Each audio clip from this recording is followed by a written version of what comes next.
It's just,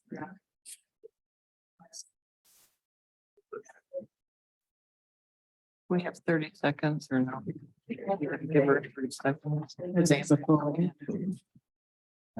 Second thing is.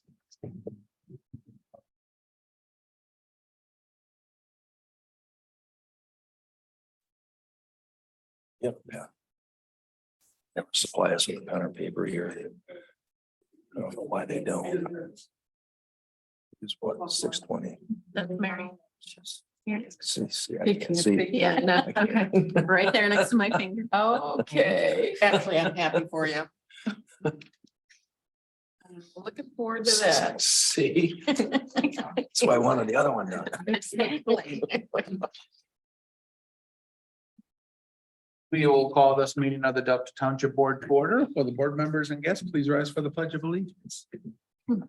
I pledge allegiance to the flag of the United States of America and to the republic for which it stands, one nation, under God, indivisible, with liberty and justice for all. Madam Clerk, will you please call the roll? Trustee Mohica. Trustee Cascarella. Trustee Brewer. Present. Trustee Bowen. Here. Treasurer Fedor. Here. Clerk Clark is present. Supervisor Fletcher. Here. You have a quorum. Thank you. Motion to excuse absent members would be in order. So moved. Support. Has been moved and supported. All those in favor, please say aye. Aye. All those opposed say nay. Motion carries. We have some communications in our packet. Oh, excuse me, let's set the agenda first. All those, any additions or deletions, if not a motion to approve? So moved.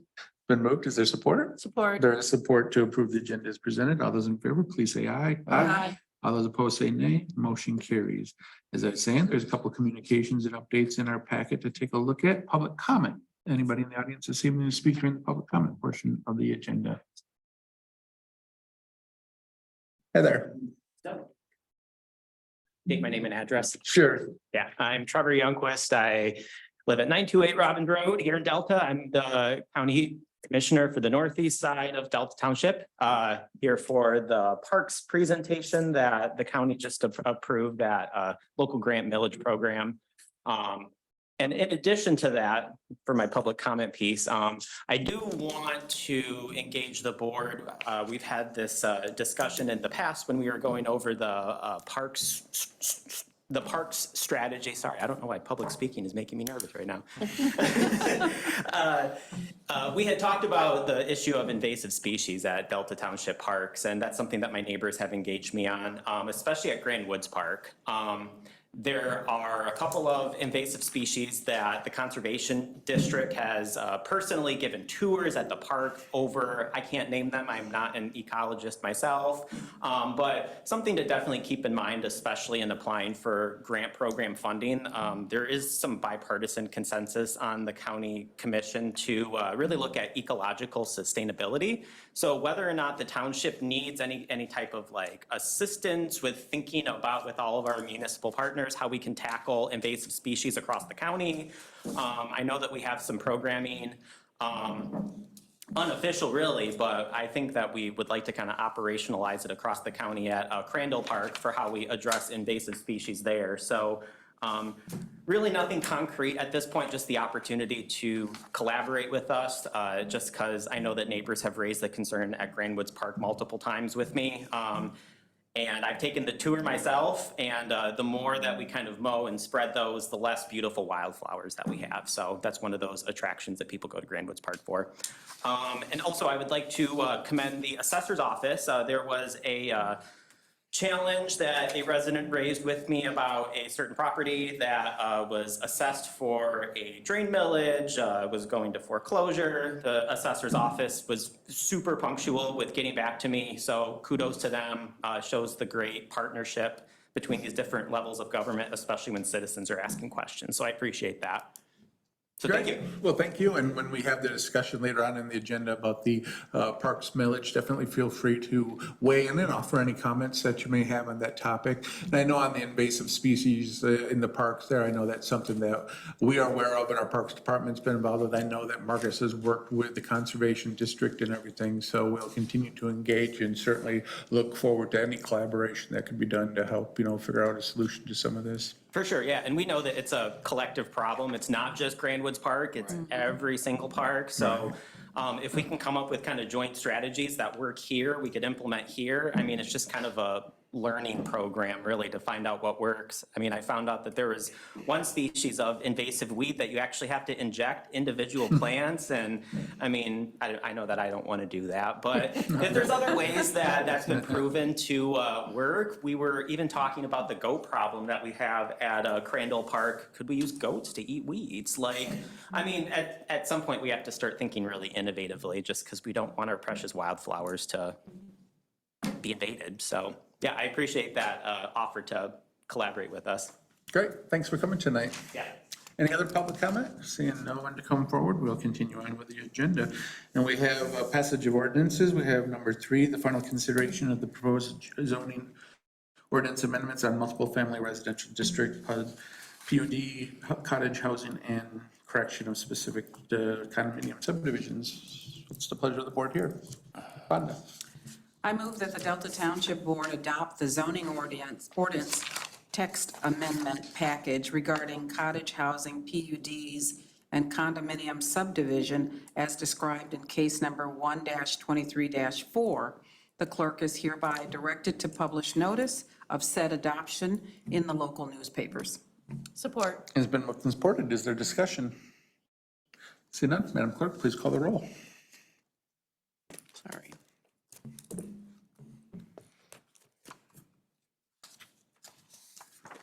Trustee Brewer, Yes. trustee Bowen, Yes. trustee Cascarella, trustee Mohica, treasurer Fedewa, Yes. clerk Parkers, yes, supervisor Fletcher. Yes. Motion carries. Thank you, Madam Clerk. Item number 4, final consideration of proposed amendments to the special transitory food unit food trucks ordinance. What's the pleasure of the board on this one? Beth? I move that the Delta Township Board adopt amendments to sections 44-6, 10, 11, 12, 14, 16, 18, 17, and 18 of the Delta Township Code of Ordinances pertaining to special transitory food units as presented and described in staff's final consideration memo dated June 8th, 2023. The township clerk is hereby directed to publish a notice of adoption in local newspapers, and the ordinance amendments shall become effective upon publication. Is there support? Support? There is support. Any discussion? I'd just like to make a comment. Thank you, Gary, for inserting that, for lack of a better word, the reciprocity, the recognition, of the requirements that are made in other jurisdictions. So appreciate that. I think that helps clarify it. Any other comments? We have a second motion. Okay. Yeah. Do we want to do that You have to separately? take 2 roll call votes anyway, don't you, Mary? So, Madam Clerk, call the roll, please.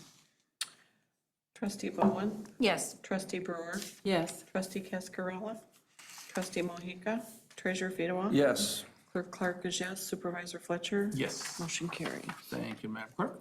Would somebody like to make the next motion? Beth? I move that the Delta Township Board revise the Delta Township Schedule of Fees to remove references to 30-day and 120-day licenses for special transitory food units in favor of an annual license with a corresponding fee of $300. Is there support? Support? There is support. Any discussion? See none? All those in favor, please say aye. Aye. All those opposed say nay. Motion carries. Move to the consent agenda. Before we do that, though, Gary, I just want to know, what is Mr. Melvin Sear wanting to do with this property? So he's proposing to create 3 parcels. 2 of them would be zoned RB for single-family homes, and then he doesn't quite know what he wants to do with the RC. It could be a duplex or a fourplex or something along those lines. Anything, even a duplex requires a special land use permit. So this is we have had some issues with that particular property in the past, but that owner is gone. So Okay. this is a new owner. He's been there about 2 years now.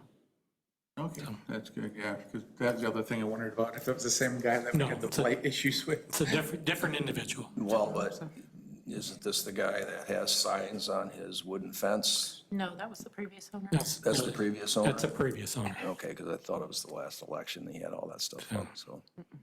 Okay. Okay, great, thanks. What's the pleasure on approving the consent agenda this evening? Supervisor Fletcher, I move Yes. the consent agenda be approved as presented. Is there support? Support? There is support. Madam Clerk, will you please call the roll on approving the consent agenda this evening? Excuse me. Treasurer Fidewa, Yes. trustee Brewer, Yes. trustee Bowen, Yes. trustee Cascarilla, trustee Mohica, clerk Clark is yes, supervisor Fletcher, Yes. motion carried. Thank you, Madam Clerk. We'll move down now to the new items of business, and number 8, the 2023 Michigan Spark Grant, and the Parks and Recreation and Cemeteries Department recommends that we approve a resolution authorizing applying for a grant. What's the pleasure of the board on this? Dennis? I move that the Delta Township Board approve the resolution authorizing the Parks, Recreation, Cemeteries Department to apply for funding through the Michigan Spark Grant for the Delta Mills Park to Hunter's Orchard Park pathway totaling $2,060,000. Further, the township will match the grant request amount of $1 million with a match of $360,000. Is there support? Support. Is there any discussion? No. Seeing none, all those in favor, please say aye. Aye. All those opposed say nay. Motion carries. And if anybody's reading our agenda, they're probably going to think we can't do math because it talks about the project's 2 million, we're applying for 1 million, and we're going to contribute 360,000. So they may think it doesn't add up, but there are other things that's going into this. Item number 9, the non-motorized transportation plan update, a selection of a consultant. Engineering Department recommends that we accept the proposal from Veritas Design Group for $33,000. What's the pleasure of the board? Fonda. I move that the Delta Township Board accept the proposal from Vardis Design Group for the Delta Township Non-Motorized Transportation Plan Update in the amount of $33,000, and that the township manager be authorized and directed to execute a contract for the aforementioned project. Support. Has been moved and supported. Any discussion? Seeing none, all those in favor, please say aye. Aye. All those opposed say nay. Motion carries. Item number 10, the annual valuation of Manager Brian Reed's contract. And Brian, I know you've been provided with a copy of the evaluation with all the comments from the board. As you go through it, you'll see under the Township Board Support and Development, we gave a highly effective. Under Policy Facilitation, we gave a highly effective. Under Communication and Interpersonal Relations, we gave a highly effective. Under Intergovernment Relations and Collaboration, we gave a highly effective. Under Planning and Organization and effective. Leadership Skills, effective. Public Relations, highly effective. Resource Development and Fiscal Management, a highly effective. We certainly think that there's been some outstanding things going on in the township. Certainly has been a lot of challenges, a lot of projects come forward that need to be dealt with in addition to, all the things that we are already working on. The big projects like when, the Ultium plant suddenly comes along, that takes a tremendous amount of work that was not planned for, but all of a sudden now it becomes something that we need to all focus on. In addition, keeping all the other projects such as a wastewater treatment plant rebuild and moving things forward on replacing our police building and all the ongoing things that we do in the township. So certainly a lot has come down the road in the last couple of years, and you certainly have done a great job and everything. So we are pleased with your overall performance. As far as moving forward, we want to make sure that we can continue to, have such a great level of involvement, and as more projects and stuff continue to move forward, we don't see anything slowing down anytime soon. So we want to make sure that you have the support and the ability that you need to be able to continue to lead us at the level that you have been doing. We're very happy to see that you have posted the deputy director position, deputy manager position. We certainly look forward to that position being filled and having you have the support that you need and filling other vacant positions so that we're fully staffed and you can have things moved off your plate and you can focus on, moving things strategically forward in the township as some of the other day-to-day issues are being dealt with. So, but over that, we're pleased with you and pleased with the job that you're doing for the township. So with that, I'll move that the Delta Township Board approve the satisfactory annual evaluation of Manager Brian T. Reed, and per terms of the manager's contract, extend terms of employment under section 2.01 by 1 year to remain a 3-year contract, May 31st, 2023 through June 1st, 2026. Is there support? Support. There is support. Any discussion from the board on this? I would just add that, Brian, you've had so much on your plate and staff and all your direct reports, and, it's not unnoticed by the Board of Trustees at all. So we really appreciate the effort that you and your professional staff have, done over the last, 3 years? I mean, extraordinary challenges on all kinds of fronts. And it's not, without saying, it's a small miracle that something hasn't fallen off the buggy, because things could very well do that very easily. So I think that's testament to your attention to detail, because a lot of things can fall off the buggy if certain small things can compound into bigger things. That's how I have seen things gone off the rails before. And you're having the finger on the pulse of just about every major project that we've done is testament to your administrative skills. Thank you. Any other board comments? Brian, would you like to say anything? I just appreciate the positive evaluation, and I do know it has been a challenging few years, but I really do give credit to, as Dennis and Ken said, outstanding staff across the board, and some of these projects are very unique. They're, in a way, it's very positive because a lot of us get a once in a lifetime experience of, whether it be developing new parks or building a wastewater plant. I guess Rick's got to live through 2 of them maybe, but some of these, so there's some great work going on. Unfortunately, with the amount of stuff, we don't always get to enjoy it. It is a extraordinary collaboration and keeping these trains on the tracks, and recognizing sometimes there's some other stuff that slides, and but as you stabilize the bigger projects and keep those moving forward, and then get back to, things that we need to do. So I appreciate I really appreciate the support of my staff, and some of these big projects, it does take quite an effort and coordination and teamwork from a lot of different, you don't realize how many different departments each of these projects touch.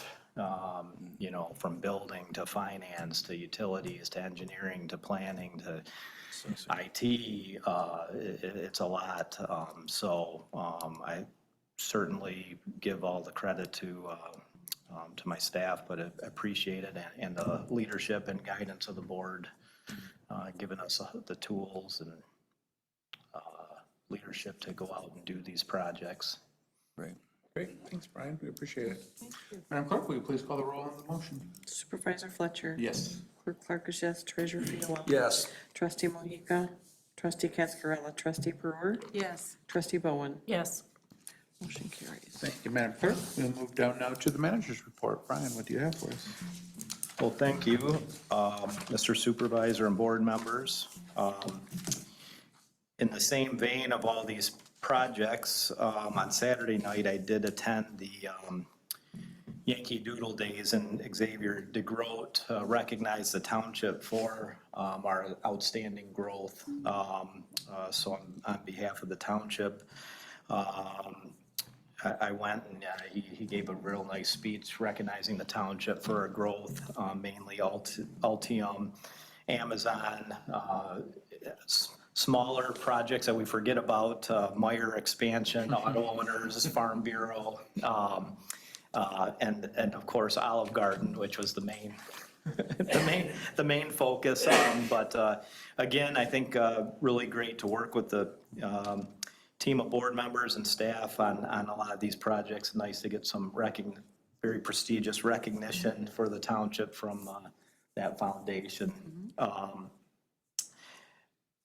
Myself and several of our staff attended some of the Juneteenth events. First of all, last Thursday, we had the Black History 101 Traveling Museum, so we had a pretty good turnout at the library for that. If you haven't gotten a chance to see that, he does travel around quite a bit. I believe he's going to be in Lansing City Hall next week or the week after. That's a very unique kind of display and history on that. So thanks to the library and our EDC and the township for supporting that event. A couple employees, we did attend the MSU Juneteenth event on Friday night at the Breslin, which was really nice, really well attended. Same thing with St. Joe Park and Rio Town, the two main Lansing celebrations. So they had bigger crowds than I can ever remember. So it's nice to see those growing and supported regionally. Then tonight the township has our family night going on right now as we speak at Sharp Park before the music in the park. And Trustee Brewer read to some kids before we got here. So thank you, Trustee Brewer, for that. And John Bull's wife is going to read, and Dorothy Maxwell. So quite a nice little event. They have a bounce house there. So not a ton of people, but a decent crowd. So They'll be there for the concert. yeah.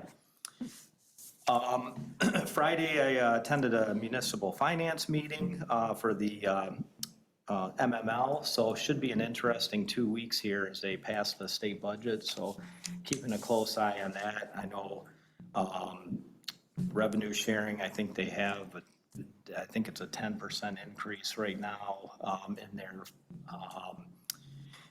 but there's a lot of talk about the revenue sharing trust fund. They were in our meeting somewhat coy on that, so I think there's a lot of internal discussions going on there, but it's more of a permanent solution to the revenue sharing. It's also quite a bit of discussion in our committee meeting about the land value tax proposal that Detroit is pushing. So very interesting if you get a chance to read up on that. I don't know how much of an effect it would have on Delta. It sounds like that would be more of an opt-in. But it's more pushing tax towards land and vacant land versus structures to try to encourage or discourage sitting on vacant land in Detroit. So it's kind of an interesting land policy tax issue. If you're interested in learning more on that, it can give you talking points. But that's kind of taken up some time in the state legislature. But again, really curious about the budget and what stuff will come out of that. And we have submitted several projects and hopeful for that. I don't know that we'll ever get another fire truck out of the state budget since it's been like 2 years. We're still waiting for ours to get delivered from our grant from 2021 or something like that. But we will see. Talking about a lot of our projects, a couple big ones. If you get a chance to drive by the WRF, the old control building or administrative building is down. So that's a nice milestone. Millet Tower is back in service, so that's a stress relief for Rick and the utility department, but very good work on that to identify issues and get that tower back. If you are out by Mount Hope Park, they have the perimeter pathway is pretty much plowed and has the sub base on, so it gives you kind of an idea. I think Dennis has been out there walking it already. They have not put the pavement down. But they will be, after July 4th, we'll be starting on the ball fields out there with several other projects. They'll be starting the Delta Mills bathroom, the administrative building project here, the Carrier Creek sanitary repair will be starting in dry season after July 4th. Also be demolishing a bunch of our water well houses throughout the township. We did thank you for approval to apply for Michigan Spark Grant. We did submit the TAP grant today for the Delta Mills to Hawk Meadow pathway project. So we're really working hard to try to piece together several pieces of funding to hopefully minimize out of pocket. And that's a very popular project right now with MDOT and DNR, they're very excited about it and marrying up to that bridge project. So it's so far, it's working pretty well. CATA is looking to have an event June 26th at 10 a.m. to kick off a survey that they're doing through E-Tran, but also to kind of celebrate the Route 3 extension. So the location is still TBD, but I imagine we'll probably do it somewhere near Horrocks or something like that along the bus line. Don't forget the fireworks, July 3rd. And then also, as I had put in my manager's newsletter, our Lieutenant Al Seidel was promoted now to Chief Deputy. So he takes over for retiring Adam Morris. And he brought with him today our new Lieutenant, Preston Dahlgren. So I don't know if you want to come up and introduce Preston, Al? Getting rid of us already. I know. Short timer. Yeah, right. No, I appreciate the support that you guys have given me. I know I wasn't here very long. I want to thank Supervisor Fletcher and the board and Manager Reed. You guys have been great. I've been up here almost my entire career in Delta, and I'll continue to be up here often to help you guys out. So I'm not going away, just taking a new job, and I'm super excited about it. But the sheriff last week promoted the new lieutenant up here, and it's Preston Dahlgren. I talked to him a little bit about him during my annual report. So he is our special response team commander. He has a wealth of knowledge, and he will do a great job. So, want to say something? Sure. Yeah, introduce yourself. Well, it's nice to meet you all. I look forward to working with everybody, and the timing is not great being thrown into just before fireworks and what the Baptism heck? by fire. Yeah, pretty much. Yeah, I do have a little bit of experience with the building thing though, because we're in the middle of a complete rebuild on our house, so the timing is actually pretty good. But no, I look forward to working with everybody. So Welcome. Welcome. Yeah, welcome to Thank the you. position. And Look you forward to spent- working with you. You've spent a lot of time in the township, so oh yeah, you're familiar. oh yeah. I've been here for 10 years. The last 3 years as a sergeant up here. Yep. Okay. Very good. Yeah, so it will be an interesting time as we Yes. move into replacing the building. Yep. And we're at a good spot right now because Al and Preston and then our road captain, Rob Block, all are fairly young but have a lot of years of experience. So we'll have some continuity now for the next foreseeable several years at least, so. Great. Thank you. Yep, thanks for coming tonight. Thank Thank you. And that's all I have. If anybody, unless anyone has Additional any questions for questions. Brian? Seeing none, okay, we'll move to the committee of the whole. And first up is the discussion on new expanded Michigan housing tools. See Gary coming up to the podium, so looks like he's leading us through that discussion. So several meetings ago, the board expressed a desire to talk about housing. Trustee Bowen kindly provided us with a link to a webinar that was held back in February, and most of this presentation is adapted from that presentation by Housing Michigan in Michigan. So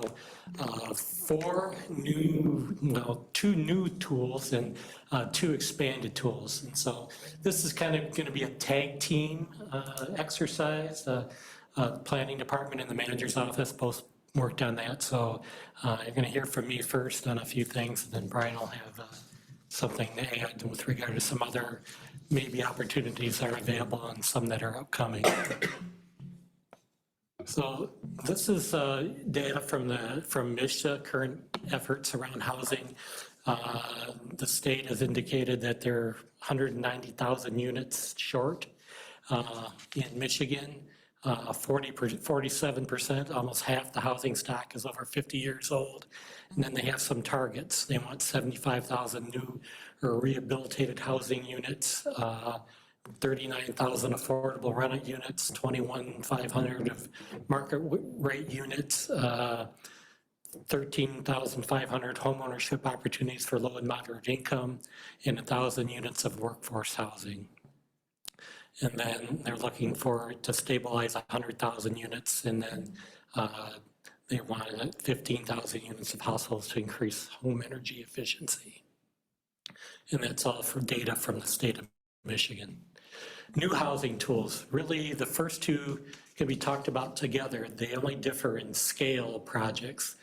That's the Attainable Housing and Rehabilitation Act and the Residential Facilities Exemption. And then there's been some changes for neighborhood enterprise zones and pilots, payment in lieu of taxes. Let's go in the right direction here. How come I'm not going forward here? There we go. No, we're back. Dave?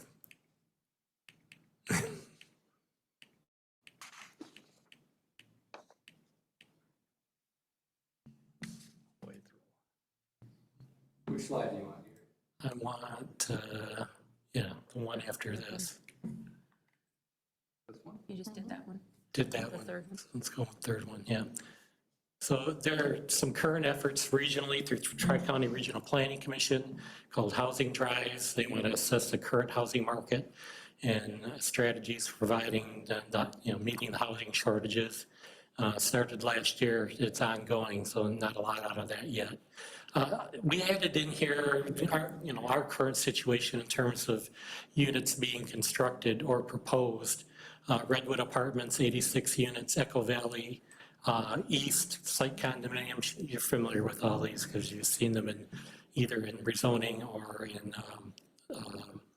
PUDs, SLUs, those kinds of things. Whisper Wind Site Condominiums, Nixon and Saginaw, 165 site condos. Wind Trace Subdivision, 136 lots. Delta Crossings Apartments, that's on hold right now, but that could be in excess of 300 apartments being added. And then the Courtyards at Delta Senior Housing Project, 85 senior living units there. So quite a few, over 500 in this list alone for Delta Township upcoming. And there's more out there, except we all know about the limitations of sanitary sewer west of Broadbent. And if some way that we could do the upgrades to the Willow Station, we could have quite a few more projects, so. Gary, I have a question. Yeah. What is you said the Tri-County Regional Planning is doing some assessment on current housing. How does what they're doing differ from the state's report on housing? Brian, do you know? I think they're more looking at it in the regional, I think, what types of housing, what might be needed more but more of a regional basis than Because the state. The state report did break the state up into regions and had lots of demographic data and that sort of thing, and things about, what kind of housing we had and income levels and that. And so I'm just curious what further information they think they're gonna need or find. So maybe I can look into that myself.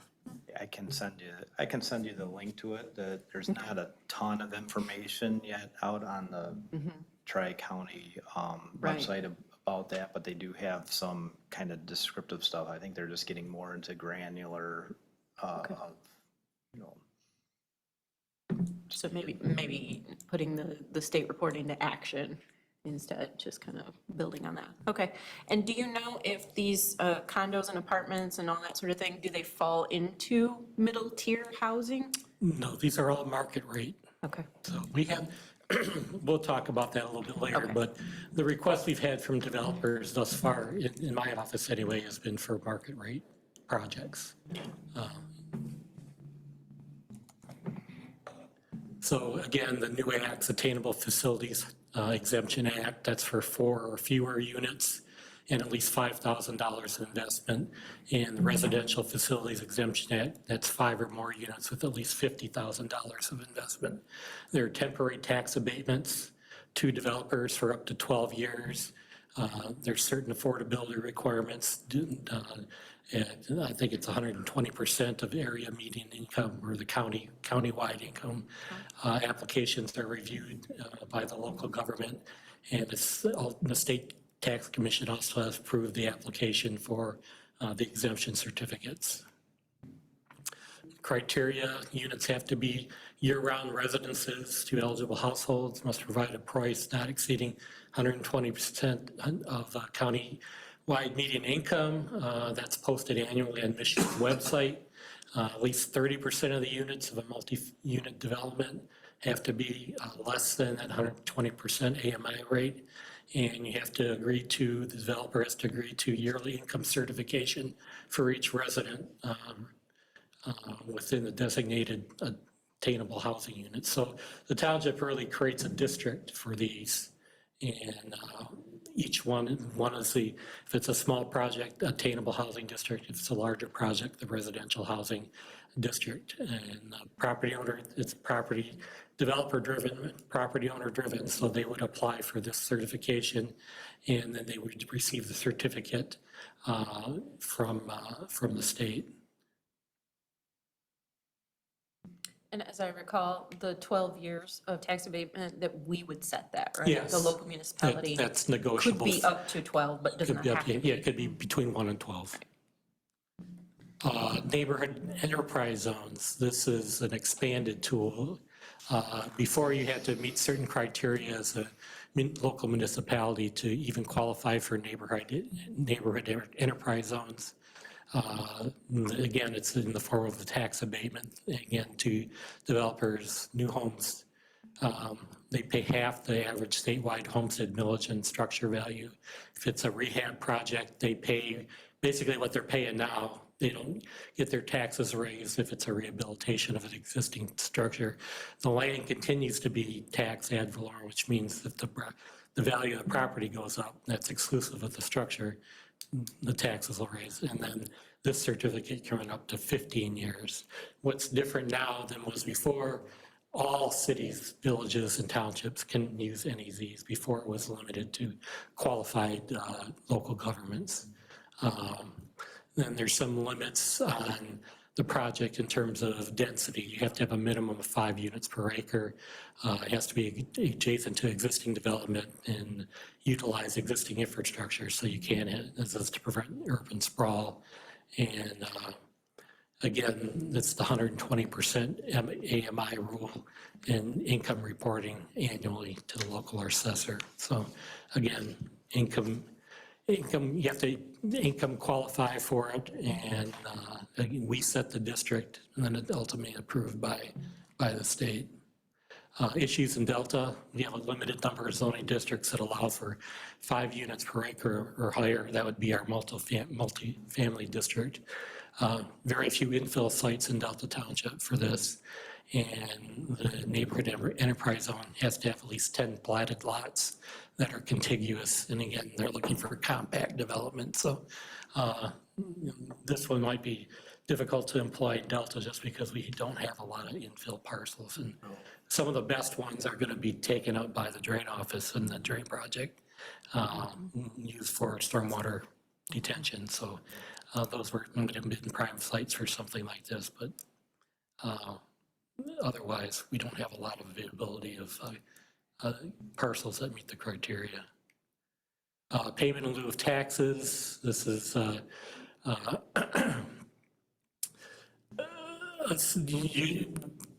primarily it was used for federal and state housing projects.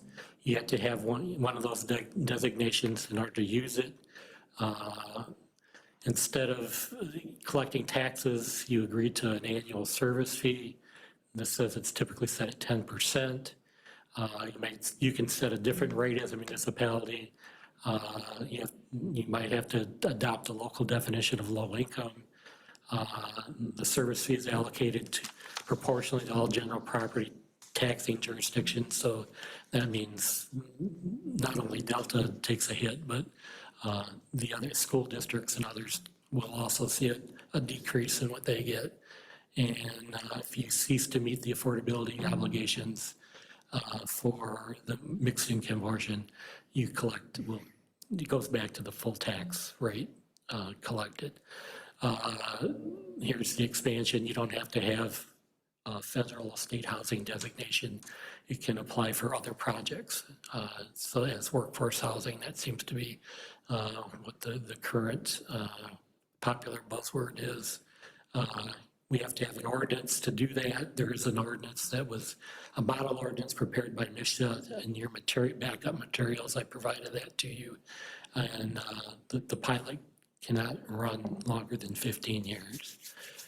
You've got new construction is eligible, rehab projects are eligible, and then in either case, you can't, the service charge can't exceed the ad valorem tax bill and must be paid in full for units not provided, not providing the income qualifying household. So again, if you don't meet the income criteria, you don't get the tax break. Delta has some issues. We have an ordinance that prohibits pilots. So if you want to go that route, you'd have to repeal that ordinance. Again, they have a model ordinance online, Michigan has created, and then it can be used for other projects outside federal and state housing. I'll let Brian take it from here, other state programs. I just wanted to reference a couple other programs, and we're still developing our understanding on some of these because the state has pushed out so many of them. So the Housing and Community Development Fund, that's funded quite a bit. I believe the governor's made a commitment to continue to fund that, but that's used to offset costs associated with the acquisition, rehab, new construction. You can see a lot of the different things that will that can help with. The missing middle, this is more focused on the lack of attainable housing. And this can be used, I think right now there's about $80 million available. Round 2 of funding is, I believe, currently open till September 30th. So this is a cost defrayment to developers.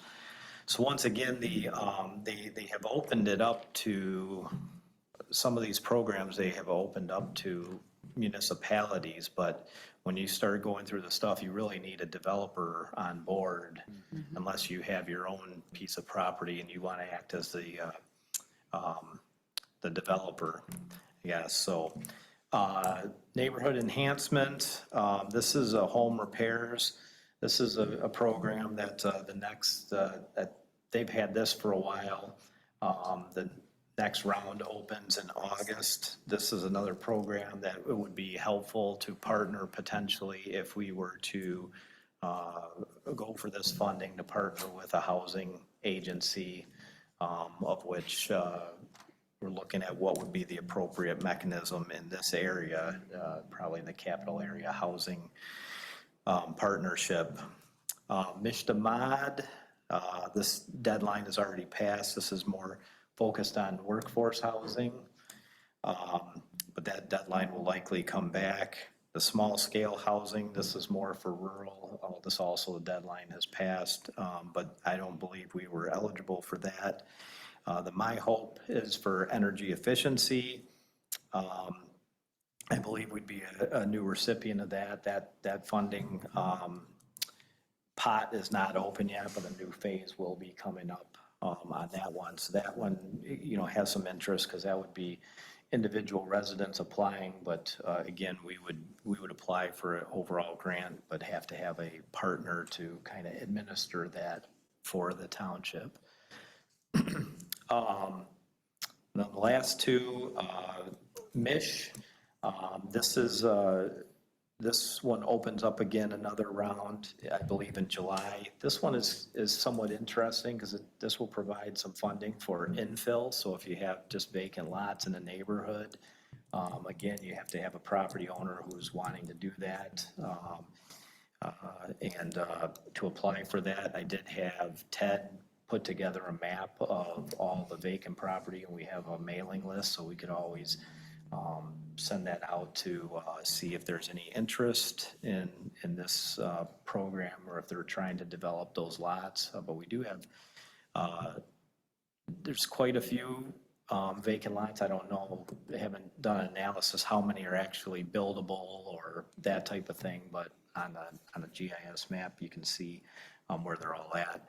And then the blight elimination, that's been around for a while. Right now, there's not a funding round for that, but that one will open again. So that's something, to potentially look at in the future. Again, I think that's been an existing program. So these are some of the things that MISTA is pushing out and trying to get folks to take advantage of.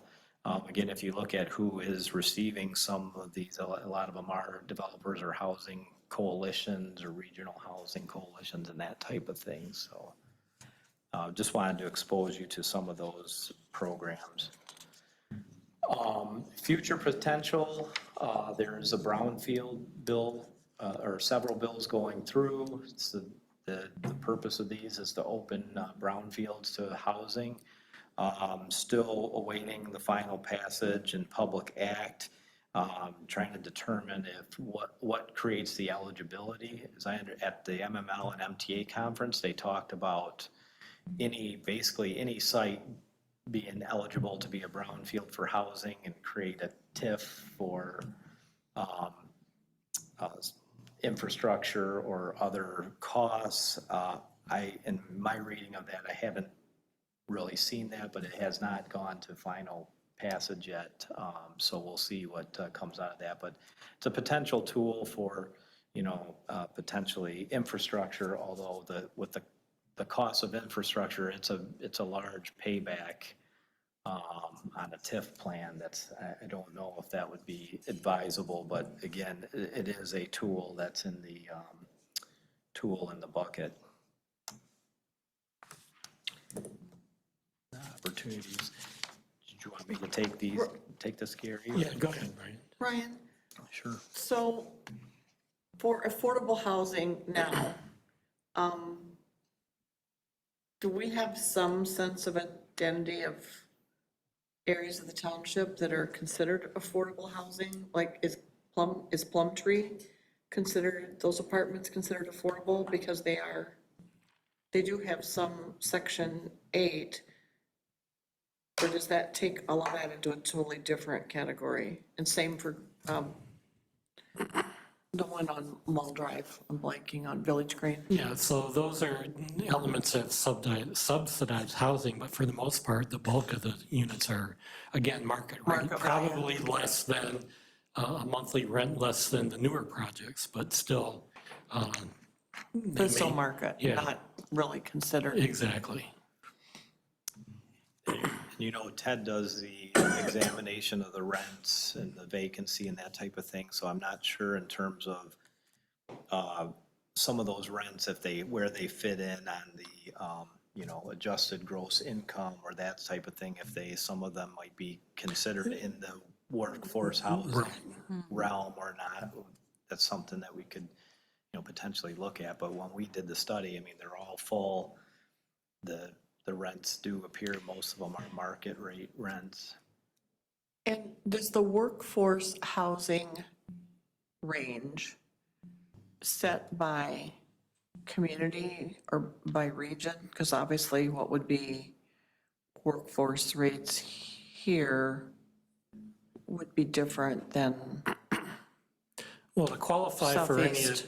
these tools, it's at 120%. of the But you can counties. It's a county-wide. So it's area median income, it's by county. So the board can set, a lower rate if it wanted to. And then for the residential attainable, or one of the attainable housing acts, you can set more than 30% of the units too as being attainable, affordable. So you can have a higher number.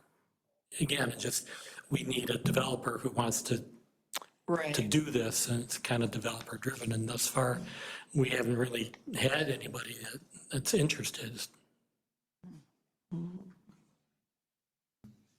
Kind of reminds me, it's kind of a flip of Cabrini Green. When they tore down Cabrini Green, then 30% of all of the units had to be market. There was a percentage, so they ended up with the mixed neighborhood. So it was not all just Section 8, which was nice. It changed the whole flavor of the neighborhood.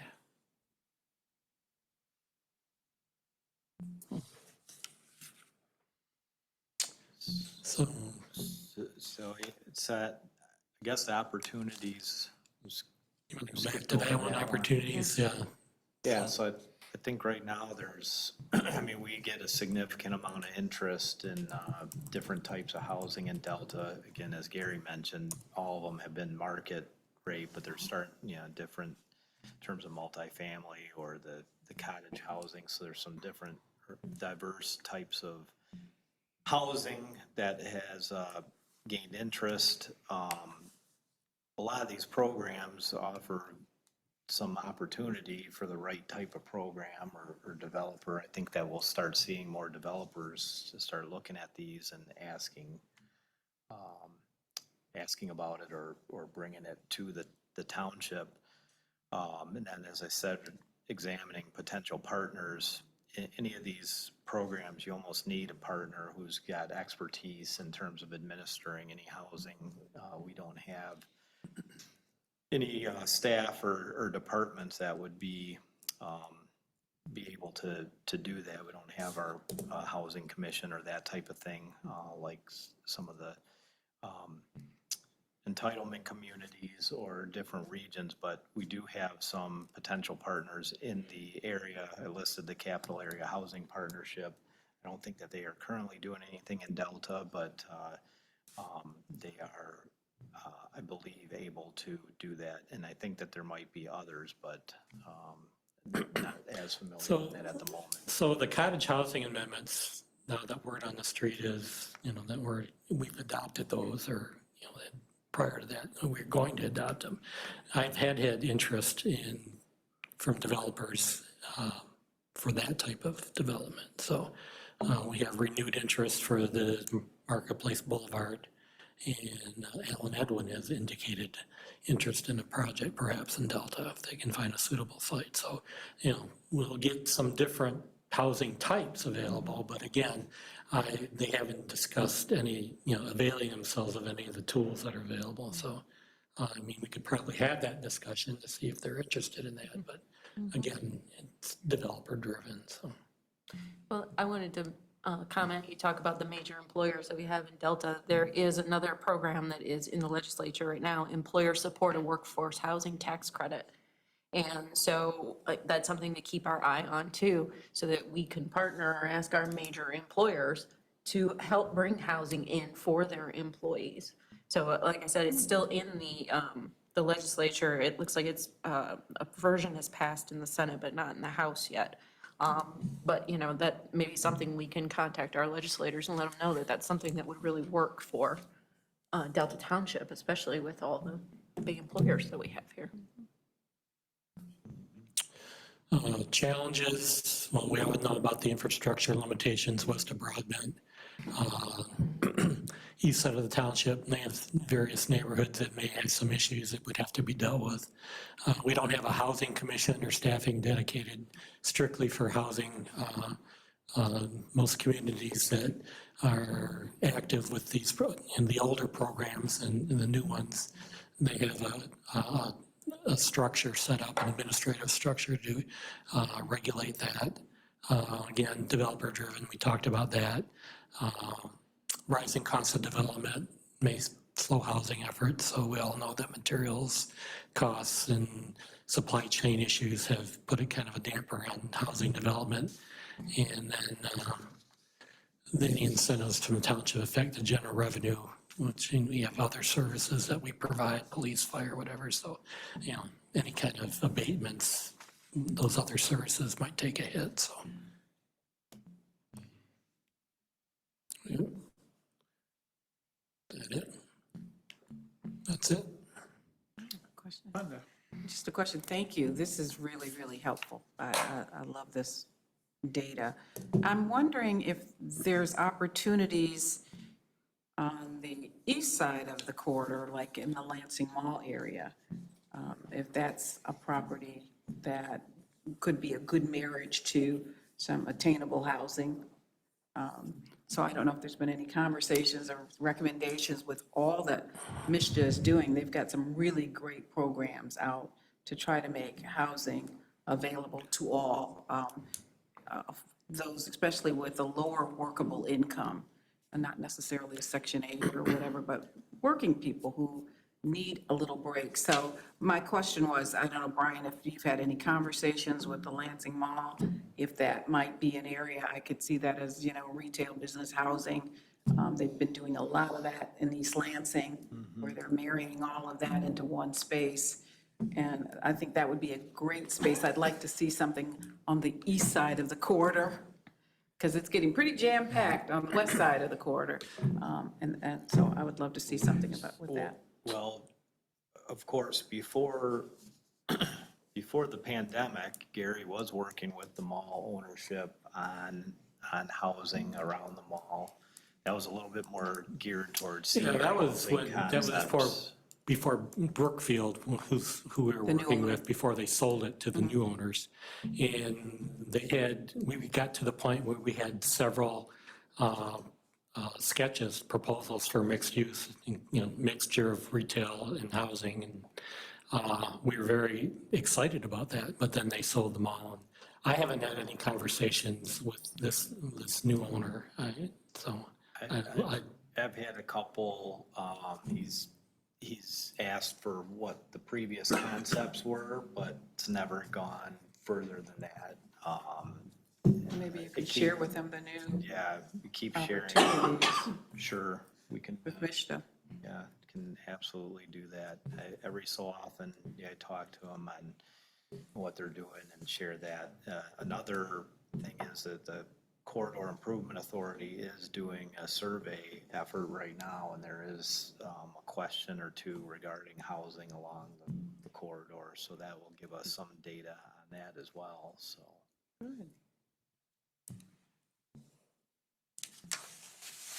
Other questions, Beth? Well, not question necessarily, but when I started doing this research and watched the webinar and that sort of thing, started digging into these, I really wanted to see if there was anything that we could do from a municipal standpoint and not necessarily depend on developers to come to us or partner with us. What could we do right away to offer some opportunities for homeowners and renters to have more attainable housing? And it was my understanding in watching this and reading through and looking at the acts that the Attainable Housing and Rehabilitation Act empowered us to create an attainable housing district. And property owners could apply for a partial tax exemption if they met certain affordability criteria. So if someone rented out another half of their home and they made it affordable rent, not market rate rent, then we could help them out with their property taxes and give them an abatement, again, 1 to 12 years, that sort of thing.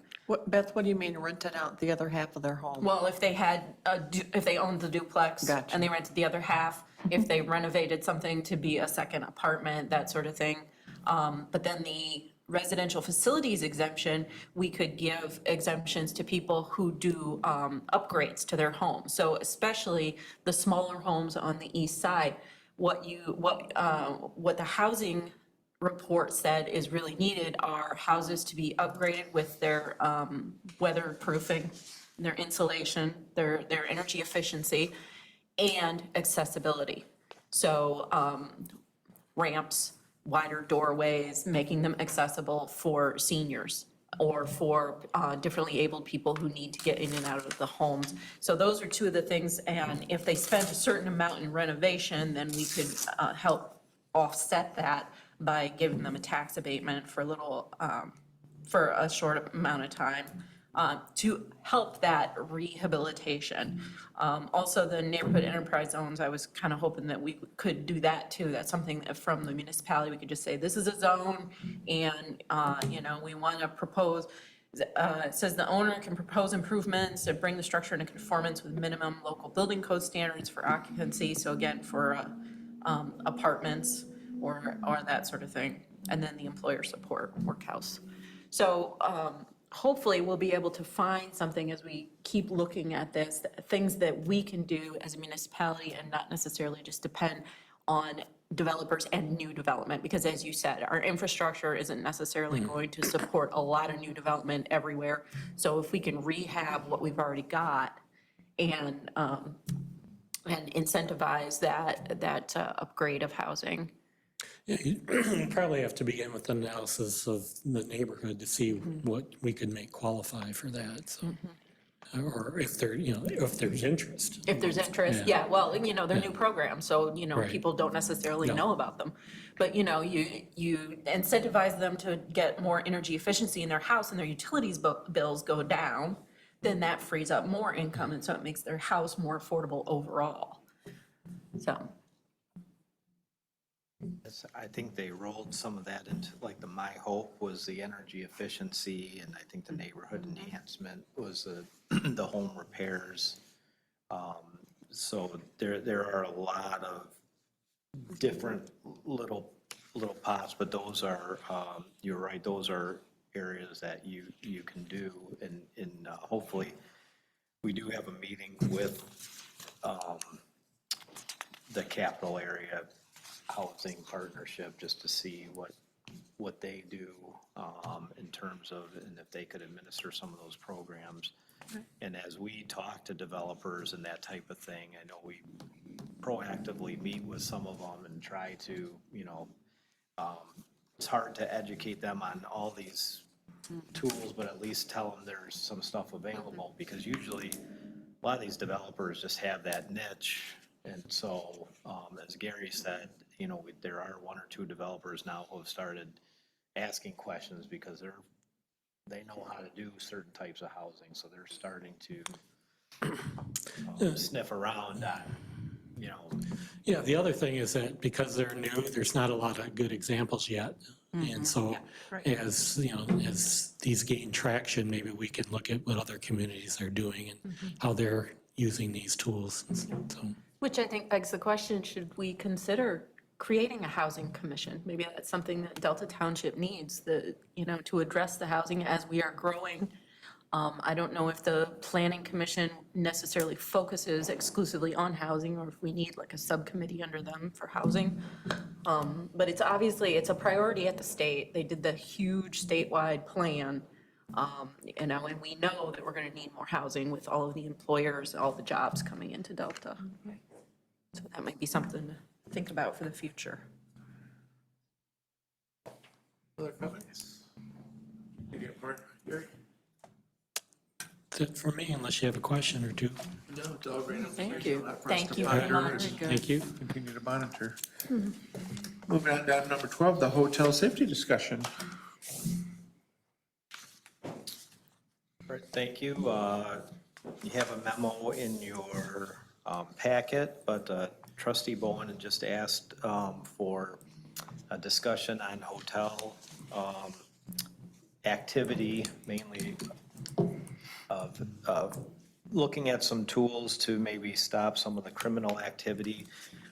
So I apologize that it took a couple meetings to bring this, but I wanted to make sure I had data, and I thank Chief Deputy Seidel for pulling up the latest data on the hotels. So, and I'm glad both of them are here because they can really speak to some of these issues more so than, at least on the day-to-day than I can. But as you can see from the data in the memo, really, we just have two problem hotels. And given the amount of people who stay at these, there's a lot of people who circulate. So these numbers are both EMS, fire, or police calls. So as you look at most of the hotels, there's not a huge call volume. So I gave you a little background on existing state regulations, and actually I gotta give my former assistant manager Alana credit for some of this, because she had started compiling some of this information earlier last year. But we do have some existing township regulations. They're part of our rental ordinance, so they are inspected, but those are more kind of life safety type issues. And then we have the current initiatives led by Delta Patrol. And I guess with that, I'd ask for a chief deputy to come up and just give a little background on what we currently do with the hotels and our experiences. So, thank you. Manager Reed. We've known this was an issue for several years, so what we've been doing the last couple of years is what we call focused hotel enforcement. One of our captains wrote a grant, I think last year, that got us some money from the feds to do some focused hotel enforcement. And I won't go into all the methods we use, but we do put a lot of time and effort into making sure that the hotels are safe for families and citizens to come enjoy Delta Township. So we do that multiple times a year. And we've also started doing some human trafficking stuff at the hotels as well. We do have a couple coming up. They're not secret. We have no problem posting it everywhere. That way people know that we are looking at the hotels and we are trying to stop not only narcotic sales, prostitution sales, and human trafficking from coming. So we do put a lot of time and effort into it, and I look forward to continuing to work with the board and Manager Reed to come up with some solutions. If you guys have any input or you want to talk about it, I'm always available. So, questions?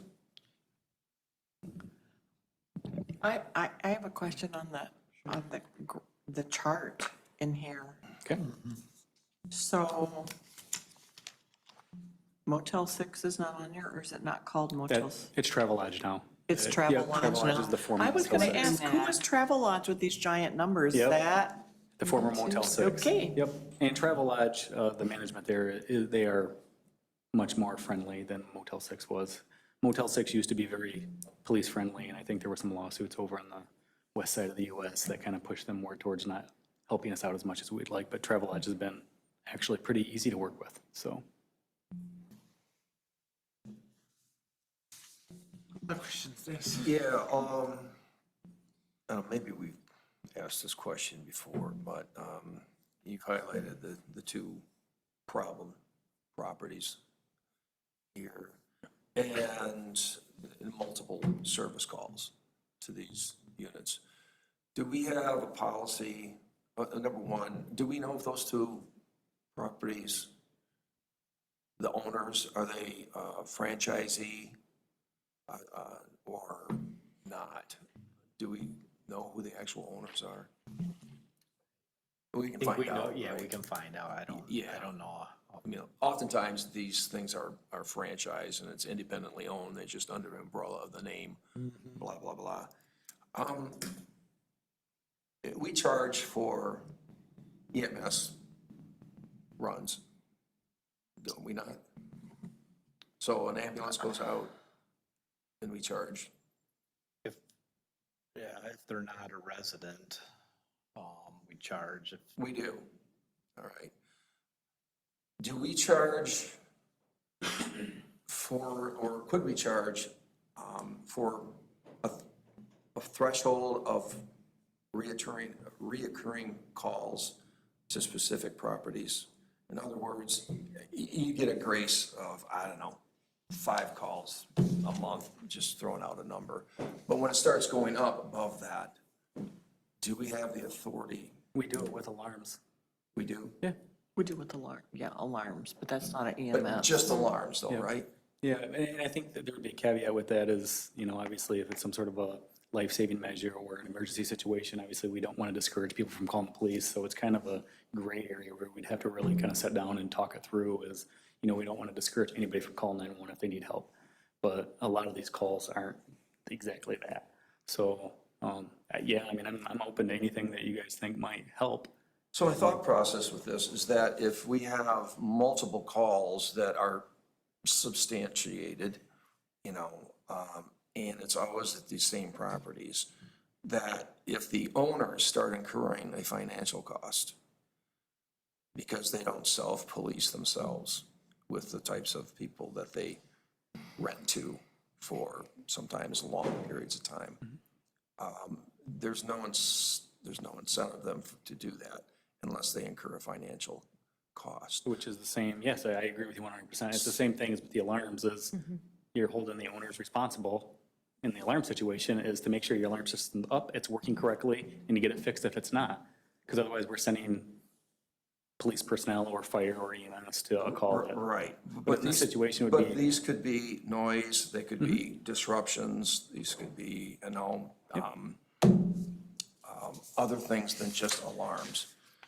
And if we're expending an amount of resources with these reoccurring properties, I would think as a matter of public policy, that at some certain threshold, that the property owners themselves should bear a cost. I agree with you. So Absolutely. just wondering if that's something we could explore. No, go ahead. Say there are some different options, and that's, I wanted to have a little bit of this discussion before we went down some of those, but there are other ordinance models where they will base it on calls for service. And Battle Creek, for instance, has that. For us, I think, we can certainly look at that. I think coming up with some type of a system where it's a balance, because the majority of our hotels, we don't have that issue. So trying to come up with some balance so we don't burden hotels with, who don't have problems with additional type things, and find ways that we can target in on the ones that do have problems. Well, again, it would be a certain, there might be some other measurement. I don't know. I'm just throwing the idea out because it seems it might be a plausible approach, to consider. So maybe staff could think about that and give us their thoughts on that after you've had a group think. Yeah, the research that I've done, it does that. It looks at the number of calls, average of the number of rooms, and then suggests that you craft your nuisance laws to be punishments like that. You can also do things like we can pass ordinances that hotels can't take cash payments, that they have to have cameras in all their entrances and exits, things like that. Limit the length of stay, that people can't stay after a certain amount of time, or within the same 30 days, they can't stay. What were some of the other ones? Have them renew their license, or their license could be revoked, their business license, if, these calls continue and there's something going on. And there are cities in Michigan that have enforced some of these, and others around the country. To the prostitution, the human trafficking, owners can be liable, or they can be prosecuted under federal law for allowing these kinds of things to happen too. So that's another route that we wouldn't do at this level, but our police officers could pursue. So I have looked through several things, and I think that especially the no cash payment, the 30 days, the cameras, that's something we could do quickly and easily under our ordinances. Yeah, thank you for this information. I wanted to find out a little bit more detail on the Travel Lodge and the Red Roof Inn. I mean, I've heard there's drug trafficking in those areas. Yes. Is that Yes. true? Yeah, oh, A yeah. lot of it. A lot. Okay, yeah, heard that. More recently heard about human trafficking, which was very disturbing. Yep. Very disturbing. So my question for you, having, these numbers, what more do you think what would you suggest? Do you have some suggestions on things that we could do to help our community be as safe as possible? Because these are repeat offenders over and over and over and over and over again. So something I think works really well, as and Manager Reed talked about it, is cameras, good quality cameras. And I'm not talking just business-wise, I'm talking Delta Township-wise. And you publicize that as well. I think we talked earlier in the year about the parks. Smiley, you're on camera, this is being recorded. If I'm going there to commit crimes, I'm not doing it in that park, I'm going somewhere else. Same thing with our hotels. Is you want to come to Delta Township, we want good people coming to Delta Township, not committing crimes. If you come here, you're on camera. Our hotels and motels, they're gonna write down your ID, your plate number. There's not gonna be long stays, you have to have a credit card, all of this stuff. And then that will filter out a lot of the problems. And then at the same time, publicize that, we do focused engagement enforcement at all these places, undercover and otherwise. And I think that will get rid of a lot of the people. Mary? Brian, this is kind of I guess a Brian question. Would you expect pushback? Do you know if other communities, like, does the city do anything of Lansing in terms of mandating cameras and limiting, I would absolutely support limiting stays to less than 30 days. I mean, pick a number. I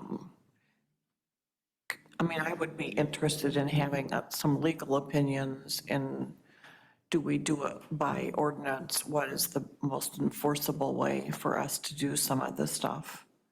Because we have a serious problem in a couple of these spots. And there's one that is, to me, anything that's over 50% on calls for service makes me like, why? You know, I mean, there's 3, 4, 5, there's 5 others that are above 50%, which just tells me that they're on the brink. And I've been to call outs in some of the places that I was shocked that there were drug issues, but they are. So that's. Just keep in mind, the calls for service encompass everything, so. Right. It's not, you know, so it's, Walmart might have a lot of calls, it's just where there's a lot of people, you have a lot of calls. The Yep. drug issues, prostitution, all, that's where you see the real larger, But if I look at Country Inn and Suites, Brian, they only have 88 rooms, but their calls for service is 0.66. I mean, I get the others are like 2.9 and 3.38, but when you look at the number of, I mean, I'm looking at the number of rooms, there's not a lot of rooms. And that seems like they have a higher rate of call for service than places with more rooms, which tells me that they're gray area. I think people stay there longer periods too, at that one. Not that that's bad or good, but could be something there. I mean, look at Spring Hill Suites, they have 104 rooms and theirs is only 0.36. And I go up to some of them that have, 80 rooms, 85 rooms, and they're over 50%. I just think that's And this is like a yellow 1 year. flag. The others, we have 2 really red flags, but I think we have some yellow flags. I agree, yeah. No. So that Well, might, I guess to answer your question, or the other question is that was the article that trustee Bowen provided was the cameras. So I'm sure there's some legal behind it in terms of Auburn Hills, but which they included in their ordinance to force hotels by ordinance to have cameras. Now, we do have, there are cameras at these 2, the Travel Lodge and the Red Roof Inn, correct? And they have been, and I don't want to speak for chief deputy, but I know it does, management is a big thing. So we go through periods where we have good management, similar to some of our apartments, where you have a good manager and then that good manager leaves and then you starts going downhill again. With the hotels, looking at past data, it has uptick since the pandemic. We've had more, more issues, certainly. Yeah, both those, both hotels that you guys are referencing, they, believe it or not, they're pretty police friendly, they are. So both of them have pretty decent cameras. They give us what we need when we ask. But they're just not, as you would call it, policing their own situation. So they just kind of let it happen. So maybe even you could look into maybe some on-site security. That might be something you could hold them accountable. If your call load's so high, then you're going to require that. And then they could take care of a lot of the stuff, like the nuisance issues and the disturbing the peace issues that we don't have to go take care of. They can take care of them themselves, so. Dennis? I think we have tools here that we can do. And in terms of, the cameras, I guess you'd mentioned the quality of the cameras is a consideration in order to make them worthwhile, period. You don't want an old black and white that's fuzzy and it doesn't do any good. But yet they've met the ordinance requirement, so there have to be some standards. I guess the other thing would be, cameras could be ubiquitous or they could be where are crime or problem areas, may occur or do occur and things like that. So that would be some sort of priority placement issues that we would get from the sheriff's, office, those types of things. Yes, we have other businesses that get calls because of disruptions, and I don't feel sorry for Walmart. I mean, if they are constantly calling the sheriff's office for disruptive behavior or whatever, you know what, they can enhance their own security. Why should we be subsidizing Walmart's security? I mean, there was a time when they used to have more enhanced security, and now they just have greeters. And I think we should consider the same structure for any of our businesses, that if there's a certain threshold that they exceed in the number of calls, I'm not just talking alarms, I'm talking about calls, then we start charging them for it, because we're incurring the cost. And all we're doing is helping them with their own business model by lowering their costs. And I just don't think that's a burden that our residents should bear. Well, I'm smiling because we had that discussion about. I knew this is where it was gonna go, that's why we were smiling back and forth. I have my own thoughts on this, then. Well, that was a same route. plant, Yes. Yeah. I've already been there, done that, so I'm thinking, we had already talked about this. Yeah. So yes. But I think there's tools, and I think what we need is, for, management and the sheriff's department to laundry list some of these tools we've talked about and saying, here's something that could work. And should the board consider it as a matter of policy development? Yep. So I think we're on the right track for something. I like it. And we want to make sure that those owners know that we're not playing here in Delta Township. And this is just not acceptable. And we want to hold them responsible. I just telling her that earlier today, same thing, yep, you're gonna come over here and you're gonna commit crimes, we're gonna hold you accountable, and we have room in our jail, and we're gonna lock you up for it, don't do That's it right. here. So, we care right. about our citizens and the families here that live here and work here, and we wanna make it a safe place for everybody, so. Well, and that's my question about these calls. I mean, I assume the people who are staying at hotels don't live in Delta Township.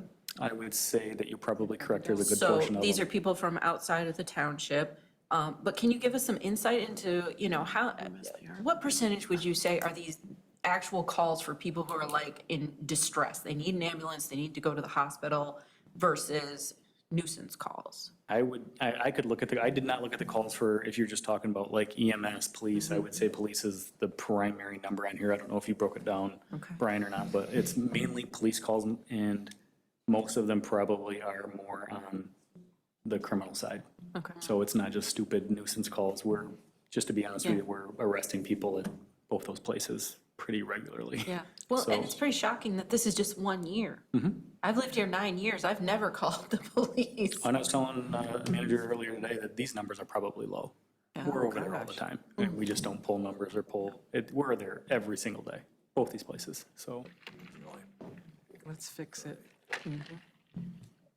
And I think there's a lot, we'll find, I'll talk to the lieutenant about it, but we'll find that a lot of the stuff you guys are talking about are probably in place at both these places, from writing down license plates to getting IDs to all this stuff. But the problem with that is that information is only as good as the person entering it, and the staff members just don't hold them accountable. So they're not writing down any of that. They're not taking the IDs. They're not taking credit cards. That's where the ordinance would come into play, is the owners are gonna make their staff do that. And then when they start requesting that from the people that show up, that have felony warrants or doing human trafficking, prostitution, they're just not gonna come there. So, because word gets out, hey, you can go to the Delta Township Travel Lodge, yeah, they have all this stuff in place, but they don't enforce any of it. Yep. Well, then the task is holding the owners responsible, and then they will care what their Correct. staff Yep, does. absolutely. But if it's just a cash cow, as we know, a lot of these they're not local owners. They're in other areas, and Yep. it's just a cash source. Yep, absolutely. Then we have to suspend their business license. You can't make money until you fix this. Yep. And like I say, I think there's some societal issues at play, because the numbers were high at these places, but looking back 3, 4, 5 years ago, they weren't anywhere. It has been an uptick since coming out of the pandemic, which seems to be consistent with a lot of other areas that looked at. unfortunately.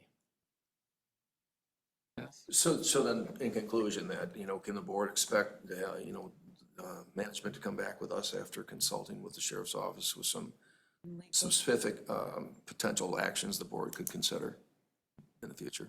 Yep. Okay. Brings back memories of the Midway Motor Lodge days there. Oh, yes. All the discussions and meetings we had over that one. Midway. But thanks a lot. We appreciate all the time and energy Thank put you. into this. Yeah, thanks. Next up is the discussion on the Eaton County Parks Millage Grant Program. I have Marcus and the county commissioner here too, just to give I think the thinking was this program just came out. We were all aware of the county parks millage and that there would be some type of grant component for the local municipalities. So the grant application and the program just came out. So I know many of you were waiting for that with bated breath. So we wanted to provide an overview and at least make you aware of it and that type of thing. Sure. So Marcus, I'll let you. Yeah, and I apologize for my address, it just came from a Juneteenth celebration. But yeah, so the memo, as Brian said, just kind of shares the information that you already know, the process. But the biggest thing for us is we'll, over the next few weeks, get our group together. As you probably got a little bit from the Spark approval, hopefully, I wasn't here, hopefully it was approved. Kind of the process that we use to identify grants, and this being a new one, we're certainly going to take some time and again, pull out our Parks Master Plan, non-motorized plan, CIP, and so on, and try to arrive at a grant. And I know the folks from the county commissioners and staff have been in communication with you guys to share more, so we thought we'd give them an opportunity to address you, maybe answer some questions if you have them. Go for it. Thanks. Yeah, so, pretty overwhelmingly across the county, the Parks Millage passed, and folks are really excited. We're investing more into, this past week, we actually just raised wages for our seasonal workers at our county parks because we're really invested in having great parks that are maintained. But we know that across the county, it's not equitable in terms of access to parks. And we know that in terms of having kind of these destination parks, which other counties have, it's something that not only brings local municipalities business, but it just makes us a great place to live. So whether that's connected trails, whether that's kind of municipal sharing type parks, there's a lot of different kind of strategies that we've thought about in how we broach this topic, just because we know that at the municipal level, it's tight at the county and the municipal level in terms of funding. So there are some added benefits if local municipalities do come with match funding. But some concern that I raised is that in the areas that probably most need parks, they're probably not able to come with those match funds. So there are other criteria. It's a kind of a scored grading criteria that I think we included in the memo about some of these things that we're really looking for, like ecological stewardship, partnerships, if you're willing to kind of engage the community, which Delta Township did in creating its parks plan. If you're willing to kind of go in it with another municipality, if you're willing to kind of partner with community orgs to think about how you can bring programming in. All of those kind of robust things are really going to look good on these applications. It's a collaborative group that's going to be scoring these, so it's not just going to be county folks like the Conservation District. There's some human services folks that are going to be sitting on this committee. I don't remember off the top of my head. But this is going to be every single year, we're going to reinvent and make this local funding program better. This year, we're throwing in $400,000 into this local parks funding program. I think it's like 1.5 or 2 million in this total pot of money. This year, we're throwing in money into like Dyer Kiln. I think we're throwing some money at Fitzgerald Park to do some upgrades. So, this program is going to be evolving over time. If there's criteria that you guys feel like would enhance future application opportunities, this is a collaborative process, and this is all of our monies being thrown into a millage program. So really hopeful that we'll see something from Delta. I think that you guys have some great opportunities with, getting in just something simple like the Sharp Park renovations. I mean, that's something that is really kind of local and people come to Sharp Park for a lot of things. I had a neighbor reference a skate park. I don't know if anyone's referenced in any of the planning documents having a skate park here. I mean, just things that don't exist in other communities could really make Delta a cool place to visit. So any questions you guys have, or hopefully that was a good overview of something that it's going to keep changing over time, but we're excited is in place. Dennis? Yeah, a skate park, you're talking skateboards? Yes. Yeah. Okay, don't they have that out at Remy Park out in? Yeah, Rainey has. Rainy out there, okay. Yeah, your input, I'm kind of interested in that because Eaton County used to have a Parks Citizen Commission, did it not? And that got dissolved. Yep, it got rolled into the Public Works and Planning. So I think that in the interest, and I wasn't around for that decision, so I can't. I understand. Begin to think about the logic for why that was. I mean, that citizen engagement piece I would have thought was super crucial, but yeah, so the Public Works and Planning and the chairperson are going to appoint the people on this kind of scoring committee, the Parks Millage Work Group, and then the board as a whole will consider those proposals that kind of get scored higher. I like what you said about, it's a work in progress, so, in succeeding years, it may look a little different, the composition and all that sort of thing. Oh, yeah. And I did like the comment about a destination kind of park. That, along with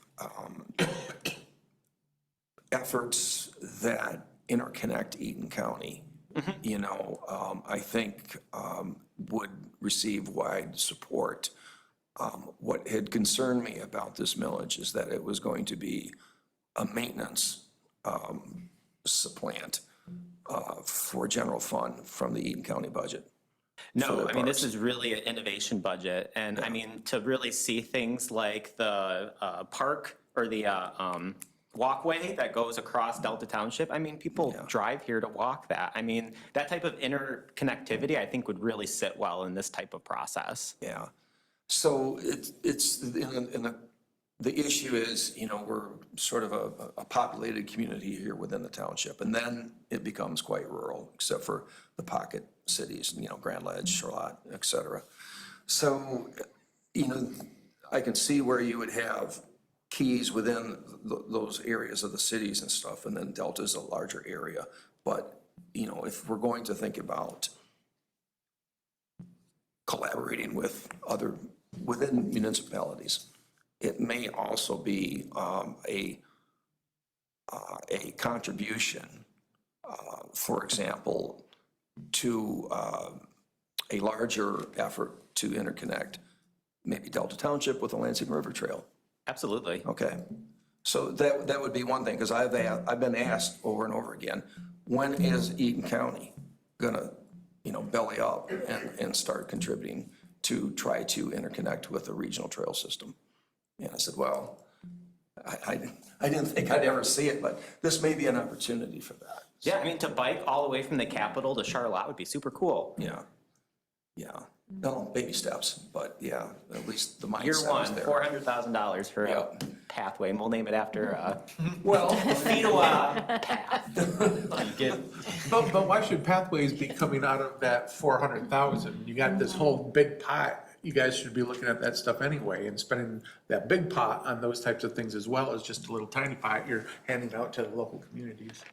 Yeah, and I think that that's one of the interesting aspects of wanting to see those partnerships, where if you make municipalities compete against each other, it kind of dissolves that kind of broader framework, which is why I think that, I mean, there's going to be next year the same $2 million pot that, I mean, we'll see what these applications look like this year. I would hope that the incentive would be is to partner across, your township lines to really kind of do things that are kind of serving broader communities. But I mean, maybe there's other ways to better engage in that. I mean, maybe it takes some leadership from the county to kind of say, hey, here's kind of a strategic framework, and like, how can we do this together?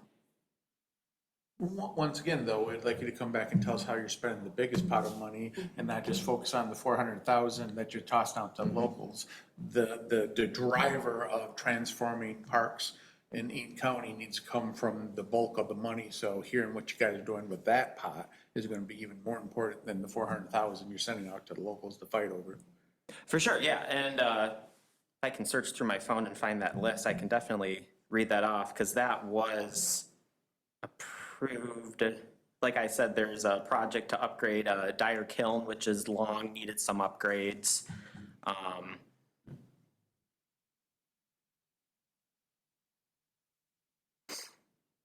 When are the applications due? It's a pretty quick turnaround. End of July. I was looking through, I didn't see it. What you got going then, Marcus? What's that? What do you got going for us? Hey, we have a team that's gonna meet to decide what we're gonna apply. Okay. While you're looking up that, Mary had a question. Well, I have a question about the structure of the Parks Board. So who appoints the Parks Board? Because I'm familiar with E-Tran, because I sit on E-Tran's board, and that's a tax base that everybody in the county pays towards, but everybody has a seat and a voice on that board. So every city has a seat, the county has a seat, the northwest quadrant, where there aren't really any cities, has a seat. So how's the county parks board, who appoints to it and how is its membership We haven't determined? officially voted on that yet. I have heard some kind of inklings about the different types of seats of representation. Like it's intentional to be like, here's someone from Delta Township, here's someone from Out County, here's someone from the Conservation District. Like it's very succinct in terms of like spatially making sure everyone's represented, but then also some partnering organizations. I haven't seen the official list though about what that looks like. But go back to my original question, who makes appointments to the Parks Board? The last I heard, it's the chairperson Of the County Parks Commission, of the board. the Board of Commissioners? Mm-hmm. With the approval of the commission or sole? I believe it was with the approval of the board. Okay. Thank you. Yeah, no problem. Let's see, one of these meeting packets. Can get it to you. Find it. Yeah, I think I may have sent it out to the board as an update. There was, I think I remember seeing that we did see the list. Of those other projects that are being, yeah. Yeah, I'm not seeing it from the last meeting, so it must be the meeting before. Well, again, my concern, it sort of piggybacks on what you have said, Supervisor Fletcher, is, the bulk of the money going for maintenance for the Eaton County parks solely. And I understand making up for lost time to some degree, but we don't know that Delta Township is probably contributing a good 40+% of the funds of this millage. So, yeah, at some point in time, in the not distant future, there should be some sort of evaluation of the entire amount of money and not just a small 25% level that goes out for grants. So I stand corrected, the pot of money is 884,000, so half of that is going into this local Parks Millage program. There's some money going towards safety concerns like some security gates and replacement of wooden posts at Lincoln Brick, removing a staircase at Fitzgerald Park, and I can send the itemized list to the board just so you can see the actual dollar amounts attached to these. Boulders to replace current wooden posts at Fox Park, establish a parks maintenance supervisor position to manage operational functions across the parks. There's a Dyer kiln preservation structure that's $200,000. General improvements within the parks at the discretion of the director. There is a grant program for signage, because we want all of these grant programmed these municipal projects to kind of have some signage saying that it was funded by Eden County Parks Millage, just so that citizens can kind of see their tax dollars at work. So that's the current pot of $800,000. Maintenance projects. Any other questions from anybody on this? Well, we definitely appreciate you guys bringing forward the information, and definitely can expect to see some grants submitted from Delta Township to get as big a share of that 400, 800,000, whatever the number turns out to be each year as we move forward. Yeah, and I look forward to. And we hope that the Eden County commissioners will fight to bring the bacon back to Delta Township once it's divided up. For sure, yeah, because we have some great assets here, and I look forward to evolving this process year over year, because we're not going to get it perfect this year, but next year we can strive to be better with how we're spending this money. So at the end of the day, it's residents' money, so. Yep. So we would, Great, thanks. we would love to provide some feedback too, because Marcus is a grants expert, but our engineering department, us, because there are some things in here that we definitely would like to have some feedback on. Yeah, for sure, send it our way. And I would encourage a discussion to happen at the county level that makes the board more representative of the county. We have no county parks in Delta. That doesn't mean that we shouldn't have representation. I mean, I think in fairness to how a good show of faith would be to look at how the Parks Commission Board is structured. I know that I did hear that there's going to be a Delta Township representative, so I think it's a selection of like one commissioner from Delta Township. I think that there's some kind of designation for how that's chosen, but I haven't seen that official list yet. Thank you. Yep. Great, thanks. Thanks, TJ. Any final board member comments before we go into the closed session? Any final public comment? Seeing nobody coming forward, I move that we, Delta Township Board, adjourn into closed session at the request of the manager under the Open Meetings Act to consider material exempt from discussion or disclosure by state or federal statute. Madam Clerk, is there support? Support. There's support. Madam Clerk, please call the roll.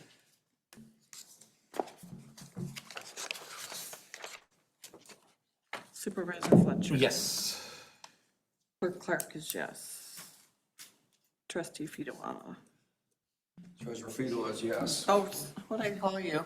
Trustee, I don't even know what I called you, sorry. Trustee Bowen, yes. trustee Brewer, Yes. trustee Cascarilla, and trustee Mohica. Okay, we're in closed session. I always forget I have to do that.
Return to open session. Anybody else have anything before we adjourn? Dennis? I have one item. Again, I ran into Burrow with the City Pulse. And I asked him, I said, how things going? I said, you get any business from Delta Township with any public notices? He says, no, I haven't heard anything.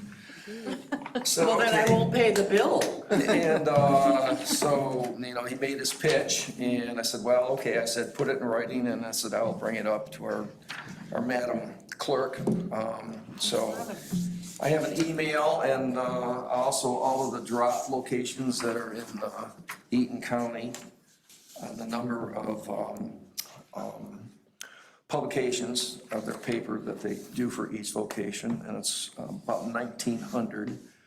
And you list that Lansing, East Lansing, Grand Ledge, as well as Meridian and Oneida Townships publish many of their notices, as well as Ingham County.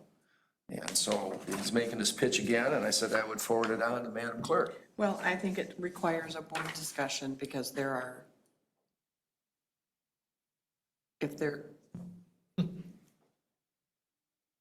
is no objection, I mean, no one voices an objection, then Fonda's asking for. No, whenever you're finished.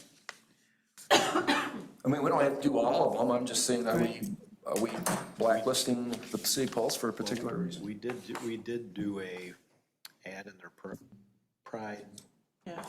one. Well, I'm just not talking the ad, I'm talking about our public required notices.